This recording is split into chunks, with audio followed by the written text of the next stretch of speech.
Good evening, everybody, and welcome to the Metal Magdalene with Jet right here on Metal Messiah Radio.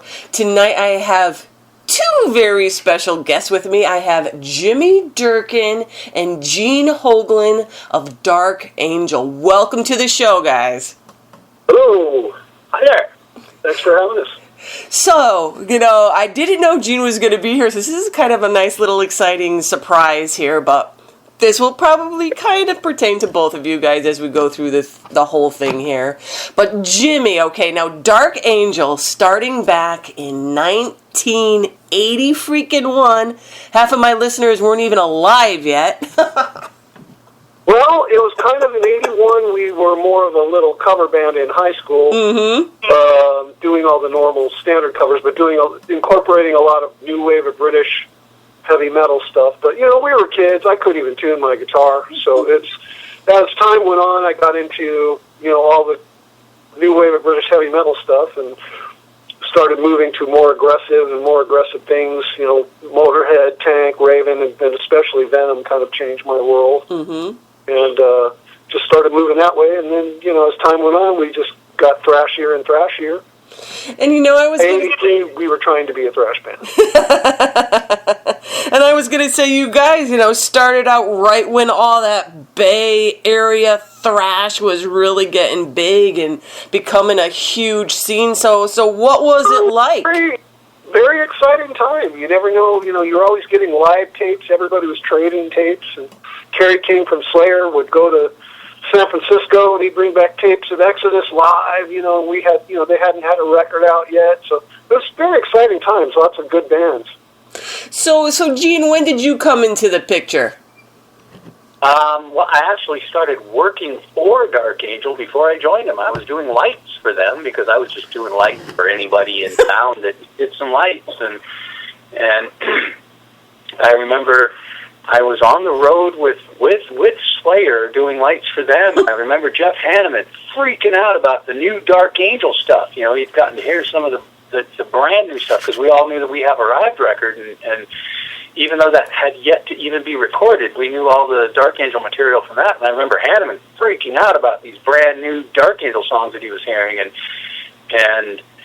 I was like, dude, what are you worried about? You're in Slayer, for God's sake. He's like, dude, they're faster than us, they're heavier than us, their riffs are fucking way deadly. I was like, wow, okay.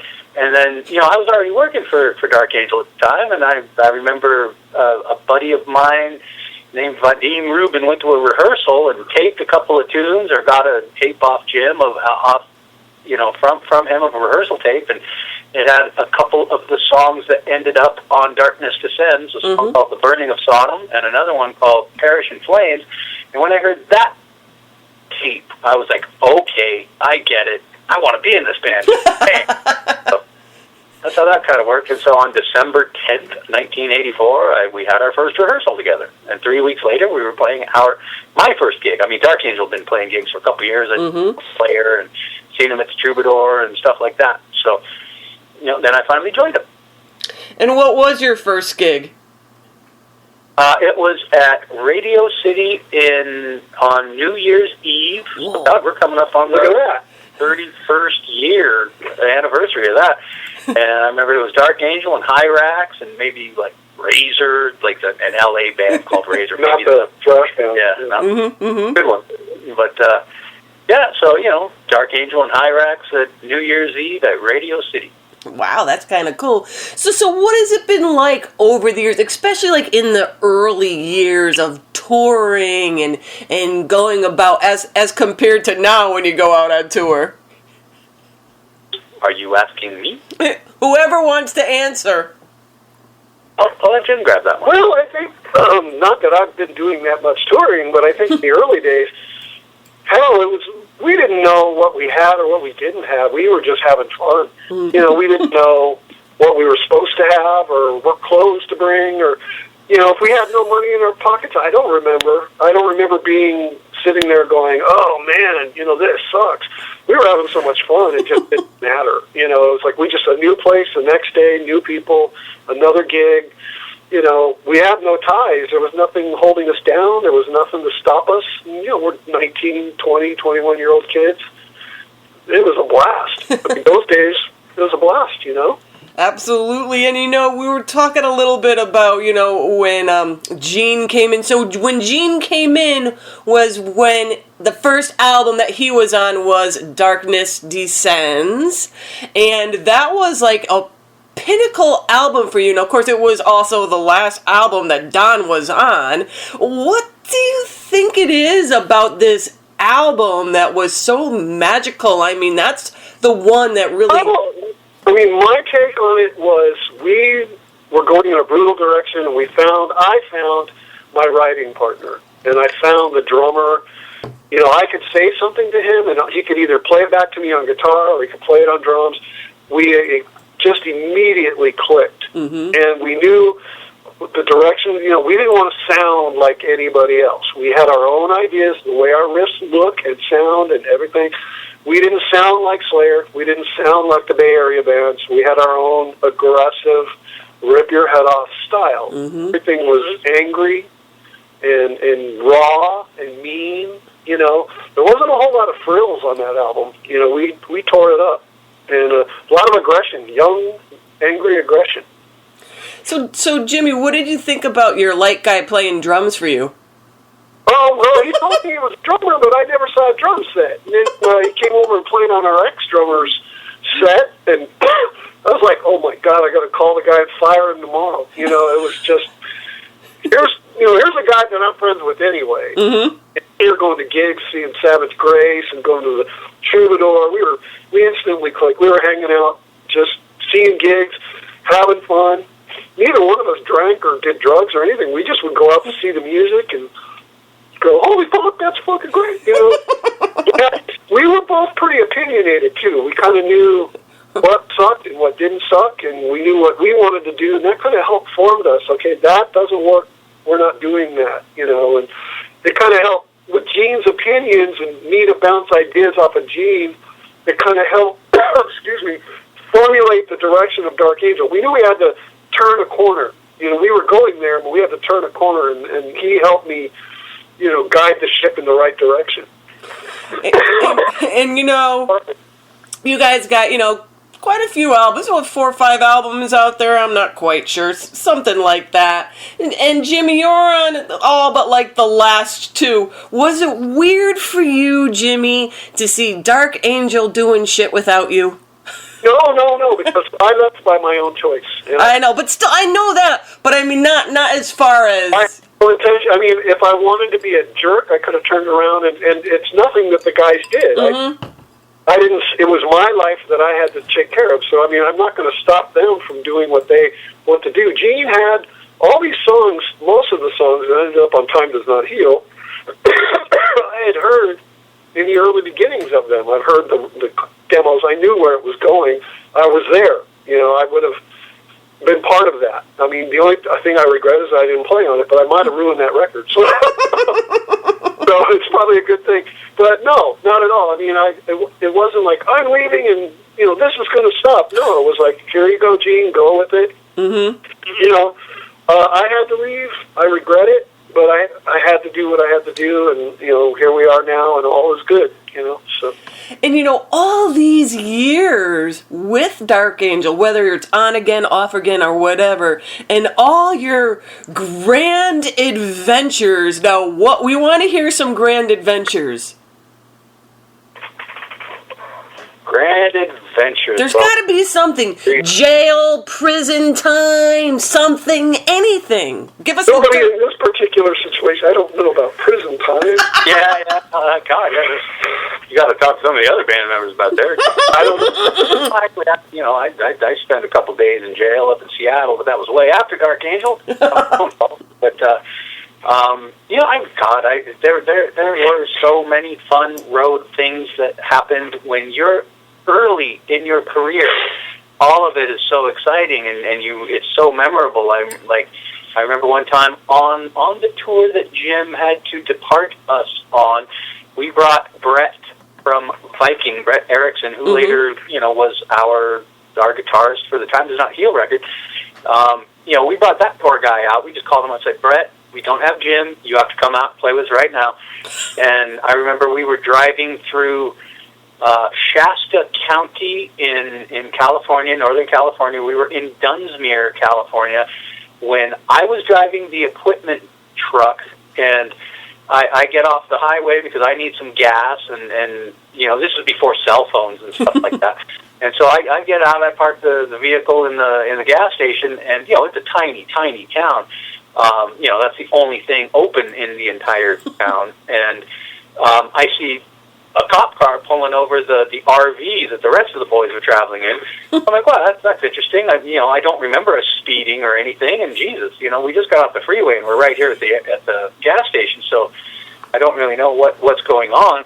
And when I drop the cash off with the person, and I go walk back out to this is back when you had to drop your cash off and then go fill up. And by the time I dropped some cash off and started, tried to walk back outside the tiny little gas station there, I see there are like 6 cop cars there, maybe 8 cop cars. All of them have their guns trained on the RV, and I'm like, what in the hell is going on? Somebody gets on a bullhorn, yells at me, "Look, you fat fuck, you get your ass back in that gas station right now, you wait for us." I'm like, what the hell is going on? And I walk back into the gas station, and the guy behind the counter, he's like, are you part of, like, this RV that's traveling south on the 5 freeway? I'm like, yeah, that's us. And like, well, the police have called everywhere with it. They've been following you guys for 50 miles. Apparently you guys have weapons on that. And I'm thinking, oh shit, we do have weapons. Holy moly. You guys are waving, there's guys inside the RV waving guns around, and the police are under the impression that you guys are like a rolling crystal meth wagon, just showing up to town after town and, selling drugs. I'm like, wow, that's quite the scenario to paint. And it turns out that, yes, Dark Angel was inside the RV waving weapons around. Those weapons were very realistic water pistols that we had picked up a couple of days before in Utah. And so the guys were just waving guns around, splashing each other with shooting each other with water pistols. If you have somebody had a window open, a curtain open, and some other motorist saw, big, scary, tattooed guys waving guns around and, pointing them at each other and stuff like that. And so I look out, I'm watching this whole scenario go down with they're pulling my guys out one by one and, put them on the ground. There's like 10 or 12 cops there, all with high-powered rifles pointing at the dudes. And I'm like, I don't know any of this right now. All I know is they're pulling my guys out. And then all of a sudden the gas station gets invaded by 10, 12 cops. They come grab me, throw me outside, go throw me on the ground. And I've been driving since Portland, and that's about a 10-hour drive there. It was a long drive. And I went to sleep on the ground with my face on the ground. I got all these rifles pointed at the back of my head, but I was ready for sleep, so I did. And then we heard, the cops going, "All right, we found him. We found the weapons. We got him." A little bit of silence, and then it's like, "Oh shit, they're water pistols! What the fuck?" And all these cops they got pissed at us for how irresponsible we were for waving around water pistols. And I think the cops just thought that they were getting the bust of the century. It was going to be $1 million crack house. They just wiped out, and it was just a little band with some water pistols, and so they got really pissed at us for that. Oh my God! I mean, it was. And every day there was some other thing that would happen that was just as fun as that. That was just the one I can remember right now. So, well, so there you go. There's some fun. I was going to say that's pretty memorable, and I don't know how the hell you could fall asleep when there's guns pointed at your head, but oh well, some people could just do shit like that. I figured this was back before the cops were really shooting shitbags like us. willy-nilly. So I was like, these guys aren't going to shoot us. I'm tired. I've been driving for 12 hours, so I'm going to take myself a little nap over here. Oh, my God. And what's it been like for you guys traveling all over the world? I mean, have you ever had any troubles in other countries? Well, as a matter of fact. Perfect! A couple of months later, we were in Germany. We were in Nuremberg, Germany, and I remember a bunch of the guys went out, and we had our bus that we were sharing with the opening act. They were called Acid Rain, and we were on tour with Nuclear Assault, and a bunch of everybody. We parked up at the venue. And there was a thrash metal club going on that night. And so everybody departed the bus for the thrash metal club. And I had the bus to myself, so I was like, oh, this is great. I'll read a book, or I'll bust out a guitar and start working on some riffs, or maybe write some lyrics or something. I had the bus to myself all night. And then a couple hours later, Brett comes back. And that's right, yeah, he didn't say anything. He just went right to bed. And then a couple of the other guys get back about a half hour after that, and they're like, they took Gons to jail. I'm like, wait, what? Took Gons to jail. Turns out there was, at this thrash metal club, there were a bunch of vehicles that were parked, it was on the street, they were parked nuts to butts. And everybody from the party decided to, start at the end of one vehicle and run up and down and up and down and up and down, all the vehicles. So you had like 10 guys, all these vehicles were parked like, back to back. So,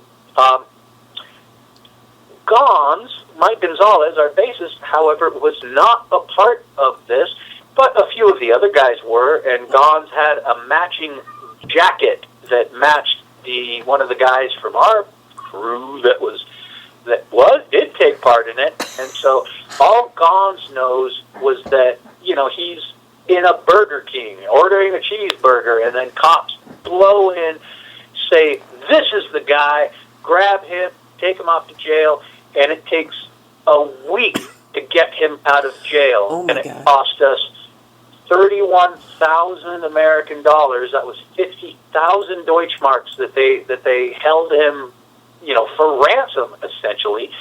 And, we still had shows to play, so there was Dan Lilker from Nuclear Assault. He was kind enough to play bass for us for the 7 shows that we didn't have Gons, and then, it cost us 50,000 Deutschmarks to break the guy out of the clink. So, there's some more fun, more idiocy that happens abroad.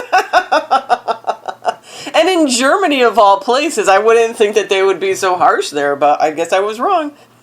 Well, we happened to be in the one town that had, or in a town that had an American Army base in Oh, town. Boy.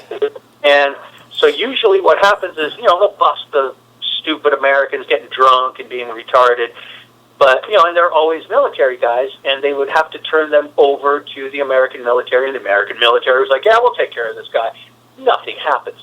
In our case, they're like, we've got an American who's not part of the military. And he's a rich American rock star.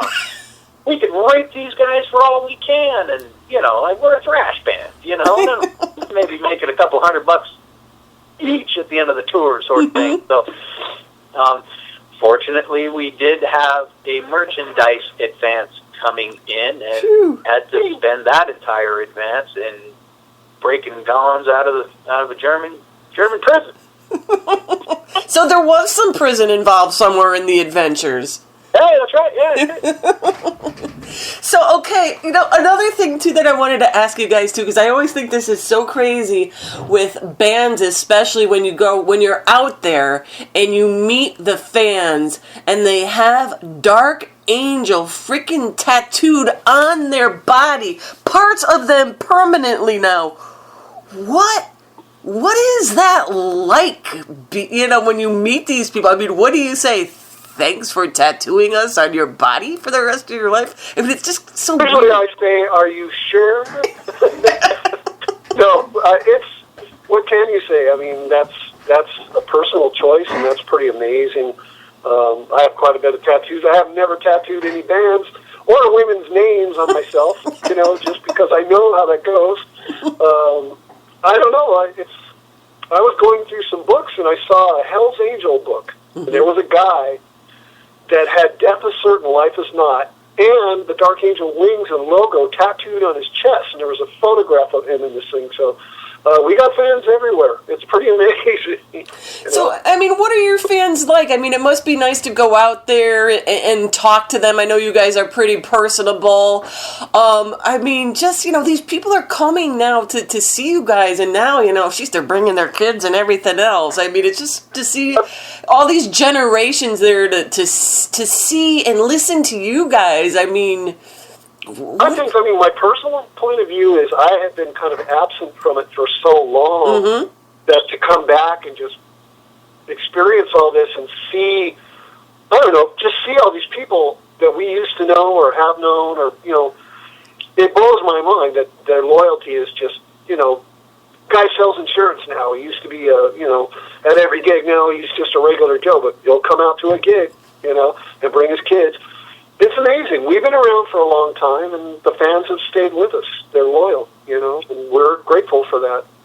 And Gene, what's it like for you juggling all these things? I mean, you're over here, you're doing this, you're doing that, and then you're getting back together with Dark Angel, and you guys are going all over the freaking place. I mean, what are you going to, like, Japan in a couple of days or something? Like, how do you keep it all together?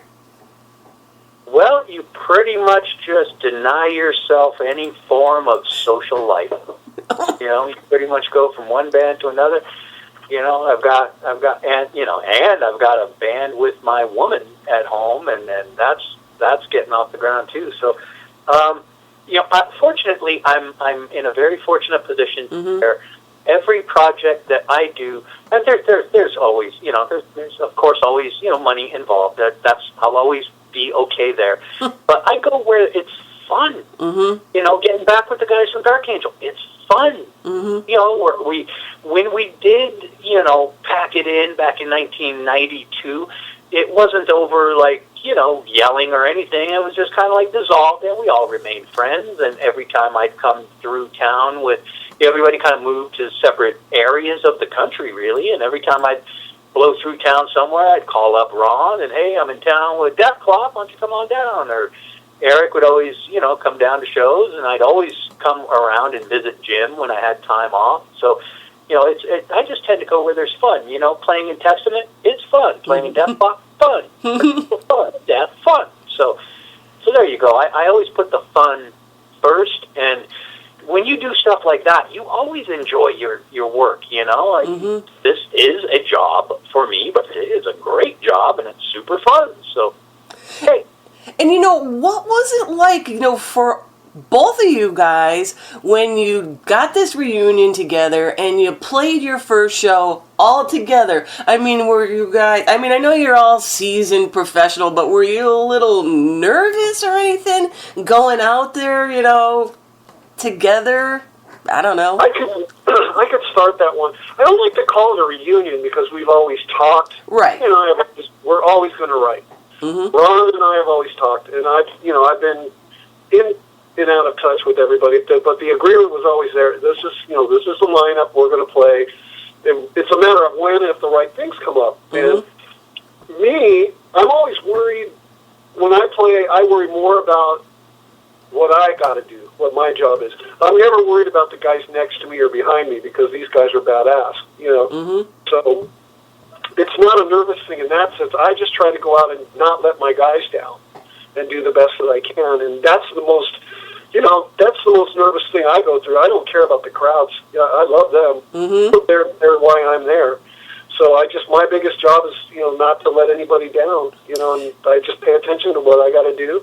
And I get it done. And my guys are right there, and it's badass. You can't beat the feeling. And was it fun for you, Jimmy, too, when you got to get back together with everybody and just go out there and have a good time again?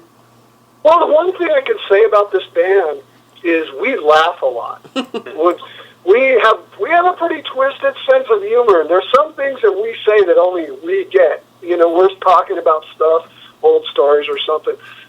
And we laugh a lot. and that's really important. No matter where we go, we're always cracking up or cracking on somebody or making fun of somebody, or we laugh a lot. And that's the key right there. That's what makes it so much fun. Is everybody's been in a band with somebody where they're like, God, I got to see that guy again. Oh, I got to put up with him or her or whatever. And it's not like that here. It's like, okay, we got to practice on Saturday. I can't wait. This is going to be great. Everybody's flying in. We're going to tear it up and have a good time. And we have a lot of laughs. And, we make fun of each other, and everybody's got a good sense of humor about themselves. Yeah, that's really fun. Everybody can hack and be hacked upon by the bandmates, and that's always fun. We get pretty brutal, and nobody's flying their hands in the air and going out the room. It's pretty brutal. And we have to know now: are you guys writing anything? Are we gonna ever hear anything new from Dark Angel? We have always had some things in the works, and there's some demos laying around, and we've unearthed them. And yes, I won't give everybody a time limit, and no. I want everybody to be excited, and it's going to blow your heads off. But we want it to be the most badass thing that we can possibly do, and trust me, it will be. Okay, good, because we're looking forward to that now that you're all together and you hang out every now and then. We expect you to not be fooling around all the time, and let's get some shit out here. No. We all live far apart, but there's definitely an agenda, and we're following through with it. So, so what's coming up for next year, which is a couple of days? You got some things lined up, any festivals, or nothing you could talk about yet? Japan, that's next year. We'll let it be known when we solidify some things. There's some stuff out there. We're pretty careful. We're pretty careful about what we say and do. Yep. Okay, so you're going to be doing some shit, and what's the best place for people to find out what's going on with you guys? Facebook? Do you have a website or anything? We do have both. Just like the Dark Angel official over at the Facebook thing, and we've also got our own website and stuff. And everybody's more than welcome to touch base with that and see what's happening. And there's always something on the go, and this band is moving forward and moving ahead, and we're really excited about 2016 and 17 and see what happens. All right, well, I'm gonna let you let you guys get going. I'm sure you gotta go shopping for underwear and shit before you hit the road to Japan there. But I wanted to thank you both for taking the time out to come on the show and tell us a little bit about what's going on with you guys and share some of your adventures, and best of luck and successes to both of you guys in 2016. Thank you so much. Thank you very much. We appreciate it.